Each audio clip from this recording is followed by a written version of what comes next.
ದಾಂಡೇಲಿ ತಾಲೂಕಿನಲ್ಲಿ ಪ್ರಧಾನಮಂತ್ರಿ ಆವಾಸ್ ಯೋಜನೆಯಡಿ ಮಂಜೂರಾದ 1106 ಮನೆಗಳಲ್ಲಿ 998 ಮನೆಗಳ ಕಾಮಗಾರಿ ಸಂಪೂರ್ಣ ಸ್ಥಗಿತಗೊಂಡಿದ್ದು ತಕ್ಷಣ ವಿಶೇಷ ಅನುದಾನ ಬಿಡುಗಡೆಗೊಳಿಸಬೇಕು ಎಂದು ದಾಂಡೇಲಿ ಸಮಗ್ರ ಅಭಿವೃದ್ಧಿ ಹೋರಾಟ ಸಮಿತಿಯ ಅಧ್ಯಕ್ಷ ಅಕ್ರಮ್ ಖಾನ್ ಆಗ್ರಹಿಸಿದರು. ಸುದ್ದಿಗೋಷ್ಠಿಯಲ್ಲಿ ಮಾತನಾಡಿದ ಅವರು 2018ರಲ್ಲಿ ಆರಂಭವಾದ ಕಾಮಗಾರಿಯಲ್ಲಿ ಈಗಾಗಲೇ 108 ಮನೆಗಳನ್ನು ವಿತರಿಸಲಾಗಿದ್ದು 84 ಮನೆಗಳು ಪೂರ್ಣಗೊಂಡಿದ್ದರೂ ಮೂಲಭೂತ ಸೌಕರ್ಯಗಳ ಕೊರತೆಯಿಂದ ವಿತರಣೆ ಆಗಿಲ್ಲ ಎಂದರು. ಸಚಿವರು ಹಾಗೂ ಮುಖ್ಯಮಂತ್ರಿಗಳಿಗೆ ವಿಷಯ ತಿಳಿಸಿದರೂ ಕ್ರಮವಾಗಿಲ್ಲ ಎಂದು ಆರೋಪಿಸಿದರು. 108 ಮನೆಗಳ ಪೈಕಿ 74 ಫಲಾನುಭವಿಗಳಿಗೆ ಬ್ಯಾಂಕ್ ಸಾಲ ಮಂಜೂರಾಗದೆ ಸಮಸ್ಯೆ ಉಂಟಾಗಿದೆ. ಫಲಾನುಭವಿಗಳು 70,000 ಮೊತ್ತ ಪಾವತಿಸಿದರೂ 1.20 ಲಕ್ಷ ಸಾಲ ಪಡೆಯಲು ಬ್ಯಾಂಕ್ಗಳಿಗೆ ಅಲೆದಾಡುವ ಪರಿಸ್ಥಿತಿ ನಿರ್ಮಾಣವಾಗಿದೆ. ಮನೆ ನೋಂದಣಿಯೂ ಪೂರ್ಣಗೊಂಡಿಲ್ಲ ಎಂದು ತಿಳಿಸಿದರು. ಗುತ್ತಿಗೆದಾರರಿಗೆ 52 ಲಕ್ಷ ಬಿಡುಗಡೆ ಆಗದ ಕಾರಣ ಕಾಮಗಾರಿ ನಿಂತಿದ್ದು ತಕ್ಷಣ ಕಾಮಗಾರಿ ಪುನರಾರಂಭಿಸಿ ಮನೆಗಳನ್ನು ವಿತರಿಸದಿದ್ದರೆ ಏಪ್ರಿಲ್ 8ರಂದು ಜಿಲ್ಲಾಧಿಕಾರಿ ಕಚೇರಿ ಎದುರು ಪ್ರತಿಭಟನೆ ನಡೆಸುವುದಾಗಿ ಎಚ್ಚರಿಸಿದರು.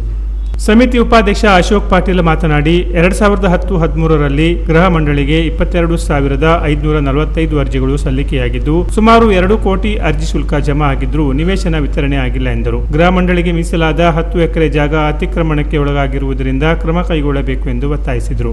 ತಾಲೂಕು ಆಗಿ 8 ವರ್ಷವಾದರೂ ದಾಂಡೇಲಿಯಲ್ಲಿ ತಾಲೂಕು ಮಟ್ಟದ ಕಚೇರಿಗಳು ಸ್ಥಾಪನೆಯಾಗಿಲ್ಲದೆ ಜನರು ಇತರೆ ತಾಲೂಕುಗಳಿಗೆ ತೆರಳಬೇಕಾದ ಪರಿಸ್ಥಿತಿ ಇದೆ ಎಂದು ಹೇಳಿದರು. 2014ರಲ್ಲಿ G+2 ಯೋಜನೆಯಲ್ಲಿ ಸುಮಾರು 1,106 ಮನೆಗಳ ಒಂದು ಯೋಜನೆ ಪ್ರಾರಂಭವಾಗಿತ್ತು. 2018ರಲ್ಲಿ ಕಾಮಗಾರಿ ಪ್ರಾರಂಭವಾಗಿದೆ. ಈ ವಿಷಯದ ಬಗ್ಗೆ ನಾವು ಗೃಹ ಮಂತ್ರಿ ಜಮೀರ್ ಅಹಮದ್ ಖಾನ್ ಅವರಿಗೂ ಸಹ ಲಿಖಿತ ಮನವಿ ಕೊಟ್ಟಿದ್ವಿ. ಈ ಮನೆಗಳ ಒಂದು ಕಾರ್ಯ ಪೂರ್ತಿ ಮಾಡಲಿಕ್ಕೆ ಒಂದು ವಿಶೇಷ ಅನುದಾನ ಬಿಡುಗಡೆ ಮಾಡಬೇಕು ಅಂತ ಹೇಳಿ ಮುಖ್ಯಮಂತ್ರಿಗಳ ಜನಸ್ಪಂದನ ಕಾರ್ಯಕ್ರಮ ತಾಲೂಕು ಮಟ್ಟ, ಜಿಲ್ಲಾ ಮಟ್ಟ, ರಾಜ್ಯ ಮಟ್ಟದಲ್ಲೂ ಸಹ ಅದೇ ರೀತಿ ಈ ಒಂದು ಕಾರ್ಯಕ್ಕೆ ಯಾವುದೇ ಪ್ರಗತಿ ನಮ್ಗೆ ಕಾಣಿಸ್ತಾ ಇಲ್ಲ. ಇಲ್ಲಿವರೆಗೆ ನಾವು ಒಂದು 3 ವರ್ಷದ ಹೋರಾಟದಲ್ಲಿ 108 ಮನೆ ಮಾತ್ರ ಇವತ್ತು ಬಳಿಕೆ ಸಾಧ್ಯತೆ ಆಗಿದೆ. ಈಗ ಉಳಿದ ಕಾಮಗಾರಿ ಸುಮಾರು 998 ಮನೆಗಳ ಕಾಮಗಾರಿ ಸಂಪೂರ್ಣವಾಗಿ ಮನೆ ರೆಡಿ ಮಾಡಿ ಸುಮಾರು 8 ತಿಂಗಳಾಗಿದೆ.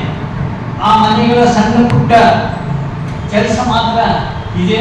ಅದನ್ನು ಸಹ ಇವತ್ತು ಮಾಡಿ ವಿತರಣೆ ಮಾಡಲಿಕ್ಕೆ ಇವತ್ತು ನಮ್ಮ ನಗರ ಆಡಳಿತ, ಜಿಲ್ಲಾ ಆಡಳಿತ ವಿಳಂಬ ನೀತಿ ಮಾಡ್ತಾ ಇದೆ ಮತ್ತು ಇದರಲ್ಲಿ ರಾಜಕೀಯ ಸಹ ನಮಗೆ ಕಾಣಿಸ್ತಾ ಇದೆ.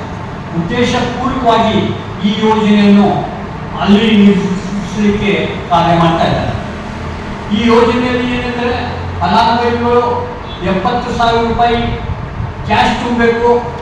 ಮನೆ ಆದ ನಂತರ ಬ್ಯಾಂಕಿನಿಂದ 1,20,000 ರೂಪಾಯಿ ಲೋನ್ ಕೊಡಬೇಕು ಅಂತ ಹೇಳಿ 74 ಫಲಾನುಭವಿಗಳು 1 ವರ್ಷ ಆಗಿದೆ ಬ್ಯಾಂಕಿಗೆ ಅಲೆದಾಡ್ತಾ ಇದ್ದಾರೆ. ಆದರೂ ಇವತ್ತಿನವರೆಗೆ ಅವರಿಗೆ ಬ್ಯಾಂಕ್ ಸಾಲ ಮಂಜೂರು ಮಾಡ್ತಾರೆ.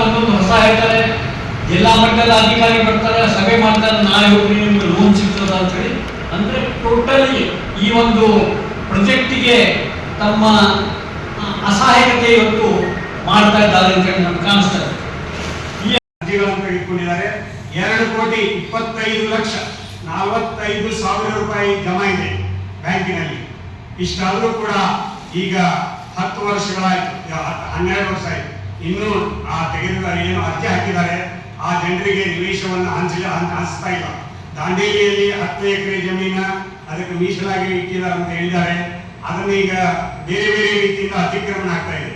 ಅದನ್ನ ಆದಷ್ಟು ಬೇಗ ಒಂದು ಗೃಹ ಮಂಡಳಿಯಿಂದ ಆ ಜಮೀನನ್ನು ತೆಗೆದುಕೊಂಡು ಈ ನಿವೇಶನ ಏನು ಅರ್ಜಿ ಹಾಕಿದಾರ ಅವರಿಗೆ ಆದಷ್ಟು ಶೀಘ್ರದಲ್ಲಿ ಅದನ್ನ ನಿವೇಶನ ಕೊಡಬೇಕು. ಇಲ್ಲ ಅಂತಂದ್ರೆ ಮುಂದಿನ ದಿನಗಳಲ್ಲಿ ಯಾರು ನಿವೇಶನ ಅರ್ಜಿ ಹಾಕಿದ್ದಾರೆ ಅವರಿಗೆ ಆ ಜಾಗದಲ್ಲಿ ಬೇಲಿ ಹಾಕೊಂಡ್ಬಿಡಿ ಅನ್ನುವಂತ ಪ್ರಸಂಗ ಬರ್ತದೆ. ಅದಕ್ಕೆ ದಯವಿಟ್ಟು ಅದಕ್ಕೆ ಸಂಬಂಧಪಟ್ಟ ಇಲಾಖೆಗೆ, ವಸತಿ ಖಾತೆ ಮಂತ್ರಿಗಳಿಗೆ, ನಮ್ಮ ಕ್ಷೇತ್ರದ ಶಾಸಕರಿಗೆ ಮತ್ತು ಇನ್ನುಳಿದ ಸಂಬಂಧಪಟ್ಟ ಮುಖ್ಯಮಂತ್ರಿಗಳಿಗೆ, ಜಿಲ್ಲಾ ಉಸ್ತುವಾರಿ ಮಂತ್ರಿಗಳಿಗೆ ಎಲ್ಲರಿಗೂ ಕೂಡ ಮನವಿಯನ್ನು ಸಲ್ಲಿಸಿದ್ದೇವೆ. ಈ ಒಂದು ಕಾರ್ಯವನ್ನು ಆದಷ್ಟು ಶೀಘ್ರದಲ್ಲಿ ಅವರು ಈ ಕ್ರಮ ತೆಗೆದುಕೋಬೇಕು. ಇಲ್ಲ ಅಂದರೆ ಮುಂದಿನ ದಿನಗಳಲ್ಲಿ ನಾವು ಆ ಇಡೀ ಕ್ಷೇತ್ರವನ್ನ ಅತಿಕ್ರಮಣ 10 ಎಕರೆ ಜಮೀನನ್ನ ನೀವು ಯಾರು ಅರ್ಜಿ ಹಾಕಿ 12 ವರ್ಷ ಆಗಿದಲ್ಲ ಅವರ ಒತ್ತಡ ಬಹಳ ಇದೆ ನಮ್ಗೆ. ಅದಕ್ಕೆ ಆ ಜನರಿಂದ ಮತ್ತು ಅದನ್ನ ಅತಿಕ್ರಮಣ ಮಾಡುವಂತ ಪರಿಸ್ಥಿತಿ ಬರಬಾರದು. ಸುದ್ದಿಗೋಷ್ಠಿಯಲ್ಲಿ ಮಧುಕರ ಸಾಂಗೇಕರ್, ನಾಮದೇವ ಶಿಕಾರಿಪುರ, ಅಶೋಕ್ ಉಪ್ಪಾರ್ ಹಾಗೂ ಗೋಪಾಲ್ ಉಪಸ್ಥಿತರಿದ್ದರು. Canara plus news, Karwar.